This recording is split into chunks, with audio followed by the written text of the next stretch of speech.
Samantha Jean Krebs, you get an opportunity to address the court. I know you've had past experiences at sentencing over the last roughly 20 years or so, but it's important for the judge to remind you that you have a voice here today. I'm interested in anything you want to tell me, whether it's about your background, any plans for your future, any remorse you want to express for your actions that bring you to sentencing today. I'm interested in hearing whatever you say. Take your time. We're not in a hurry. I want to make sure I can hear you clearly. I want to make sure the court reporter can make an accurate record of your statement. So when you're ready, go ahead and project your voice into the microphone so everybody can hear you. Thank you, Your Honor. You know, I never used to be able to understand people who talked about suicide. I couldn't wrap my head around the idea that anything would be so bad that anyone would take their own life. I've been close with several people now that have taken their own lives. They've suffered with mental health issues, but their methamphetamine use pushed them to carry out with these horrible acts. I had a friend who actually stuck his head out into a moving train and decapitated himself while he was high. Another man who did my tattoo on my arm, I learned about him losing his custody battle, and he locked himself inside his own home and he burnt it down. One of my best friends from grade school lost his younger brother while high. He took a knife and slit his own throat. My list goes on, but I don't think people truly understand what happens to people with mental health issues while using meth and how much of a growing epidemic it truly is. I love Joseph with all my heart, and we had just set a date to be married. And there's something so brutal about having found that kind of love and losing it. It's not like he left me for another woman where I could wallow in my own anger. Instead, I'm left empty, and there's no words that can describe the crumbling of my soul. I've had over a year and almost a half clean now. And looking back on that night with a clear mind, I asked myself, what would you have done differently? And these are those things. I would have called 911 immediately when he started talking delusional to me and he threw the knife sheath at me in the living room. 2, I would have never left his side.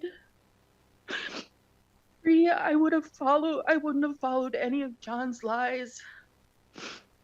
4, I would have been more help to the police officers on scene. 5, I would have contacted his family sooner. Unfortunately, I made very different and very wrong decisions that someone would, caring for one of their loved ones.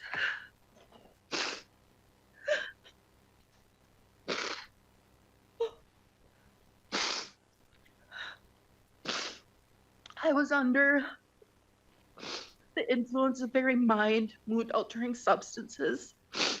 And while this is no excuse, it is what happened. And for those reasons, I should be held accountable.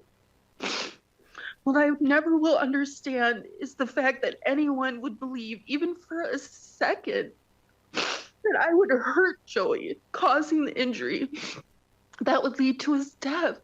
There's no way. There's no fucking way. Joey was put on a high dose of a drug called lamotrigine, which can cause suicidal ideations.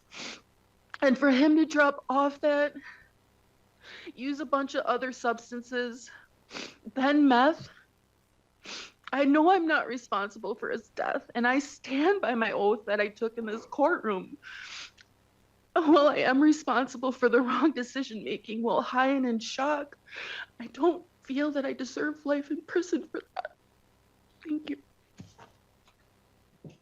The jury trial testimony that Ms. Templis referenced, and for that matter, even your statements today, the question has to come up, is that something of substance or is it window dressing? And as I sit here today, when you speak, and I guess reflecting back on your trial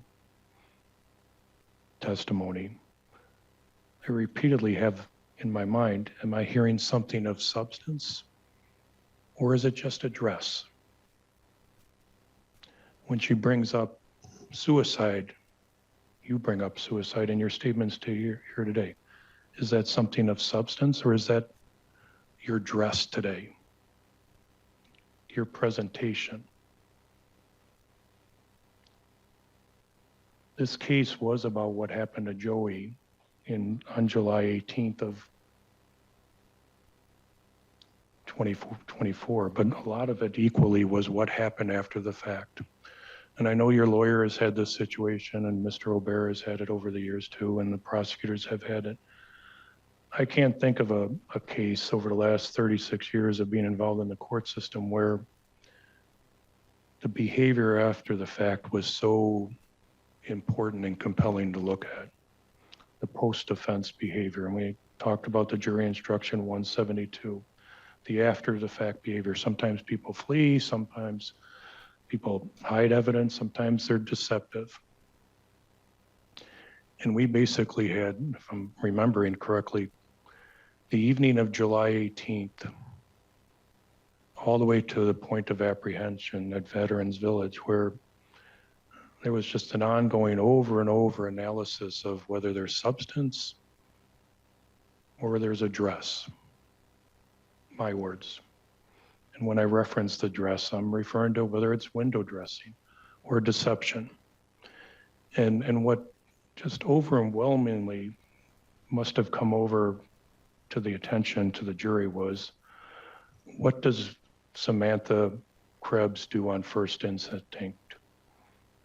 Is it substance? Is it the truth? Or is it a dress? Is it window dressing? Is it deception? And over during the trial, through your lengthy testimony, and even just reference to things that you did, your acts, your words, your text messages, your social media, your voicemail message about Joey being at work, calls to others, statements to family members, the jail calls. It just came across that your first instinct is always deception. It's to mislead, it's to cover. And no doubt, that's likely what had a compelling influence on the jury. There wasn't any taking responsibility. Even if you had something in the heat of the moment that somebody might want to say, well, Judge, don't you think this might have been a reckless homicide versus an intentional homicide? That goes out the window in the first moments, because you have somebody with a stab wound, supposedly your loved one. And even if it was gratuitously portrayed as an accident or a reckless or negligent mistake, in the heat of the moment, under the throes of an addiction, what does your instinct tell you to do? Well, when John and Ms. Cleveland got there, said, you're standing there, but you're not providing aid. We don't know 100% know the timeline, but we know that it's at least minutes, maybe 5, 10 on the upward side. And the idea that Mr. Carnot has that wound is stunning. It's horrific to think about, but there's still a window of hope to save him. And what do? Well, you don't call 911. You call some friends, or they come over, and there's some discouraging of calling 911 or getting law enforcement involved. You're trying to collect items so you can get the heck out of there. And what really could have happened? Well, we know Mr. Carnot at least tried to get up, and Ms. Cleveland said he went on all fours, on his knees.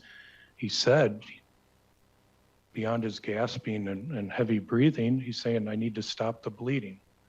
And this is when she's there. So several minutes after the stabbing, he's still communicating. And what could have happened in the interim? Even if you didn't have to physically put him in a car and drive him to the hospital. Calling 911, they could have gotten EMT, fire department, somebody maybe even at the hospital. And we're all smarter after the fact, but the reality is you letting him linger there and not helping him is probative of your state of mind and what you did. It's public record, but where you're at that address,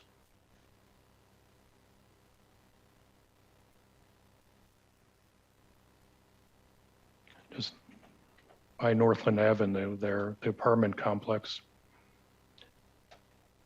If you do a search or a MapQuest,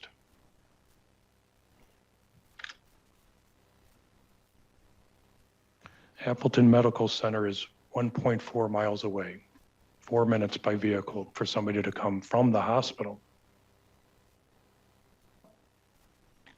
Appleton Fire Department number 4 is a half mile away. 1 minute drive time if you're following the speed limit. Somebody could have been there with professional skills to save Joey, but you didn't give them that opportunity. So when I talked about people having sympathy for people having addictions and doing self-destructed thing, I think that's obvious, that exists in our community.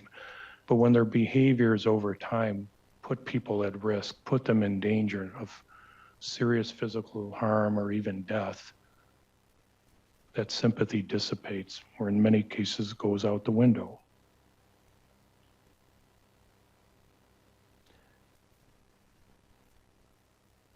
I don't need to go through all of it, but I agree with the prosecutor on highlighting just that timeline of deception afterwards. The magnitude of it, in many ways, probably for the jury, was overwhelming. You know, the suggestion to John Pfeffer that Joey fell on a knife, or even getting on the phone with Officer Felmer, I think that was replayed multiple times. It had to weigh on the jury to say, maybe not their words, but my words, is this substance or is this window dressing? Is this a dress? And you buying a dress or you selling a bill of goods may have been comfortable for you, may have been instinctual, an instinct that you're so used to over the years, may have felt right for you, but that wasn't reality. It's window dressing. It's taking people down a phony path. And in many ways, and I'm not interested in insulting you, you're not really good at it. The phone call with Officer Felmer, the feigned alarm, the social media messages, the text messages, the voicemail message, just ad nauseum at some point. You live in deception, but in the end, you're really not that good at it. And so what do you create? Yeah, you created a tangled web. And the prosecutor walked you through that on cross-examination. And you stumbled, you bobbed, you weaved, you changed things. And then at some point, and I don't bring this up out of anger, but I bring it up more as a person that's been involved in the court system for 36 plus years. So as an attorney, as a defense attorney, as a prosecutor, as a judge now, and as a person who hopes for people to get better. But for you, just creating that overwhelming web of deceit. And as the prosecutor's taking you through even how you reacted to the stab wound and whether there's bleeding at some point, I reflect more as just either as a parent, a grandparent, somebody who knows people in recovery, knows people who struggle to keep their kids because of addiction. And at some point, I don't know if she said it out of exasperation, but that's how I felt it was expressed. I'll borrow Ms. Templis's words. At some point, she just said, "Oh, Samantha."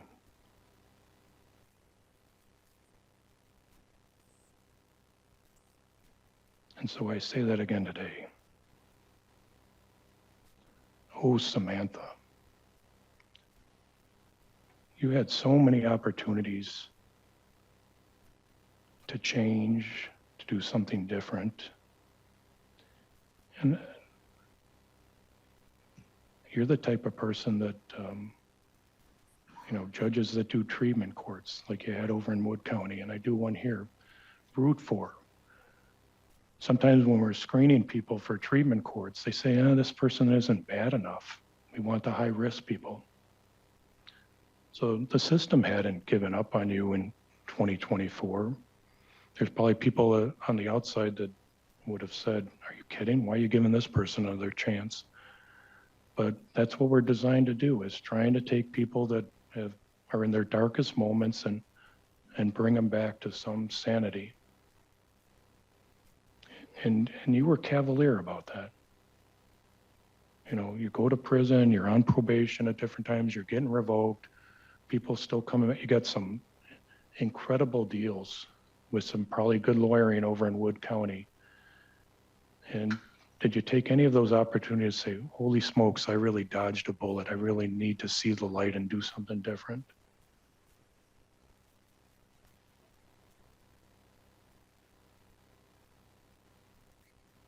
Whether it would have been me or the judges in Wood County that you were in front of, people were still rooting for you 2-3 years ago. And you going back to that was just a ticking time bomb for something crazy to happen. So I'm not here to yell at you, give you a hard time. It's just, once again, I'm sure whether it's your mom or anybody else here that cares about you, just like, oh, Samantha.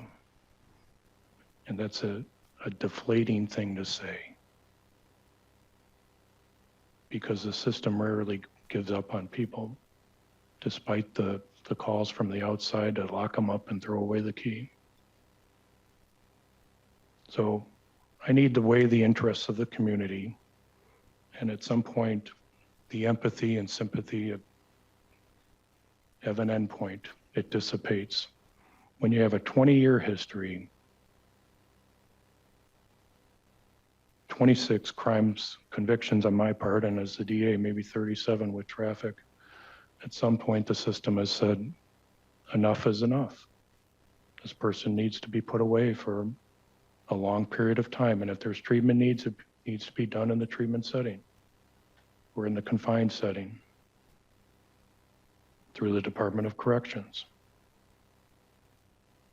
So I balance your continued need for treatment, but the overwhelming factor that I'm relying on is the protection of the public. And this should not happen again to anybody else. I give you credit for times where you have good effort on your education. You had sporadic jobs where you occasionally did well, so I put some weight on that under the Galleon factors. At times, you did okay on treatment, but as the prosecutor highlighted, most of your probation involved negative results.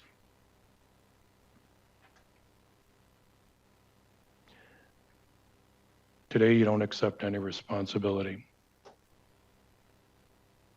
It's a suicide, Judge. I'm not buying that dress.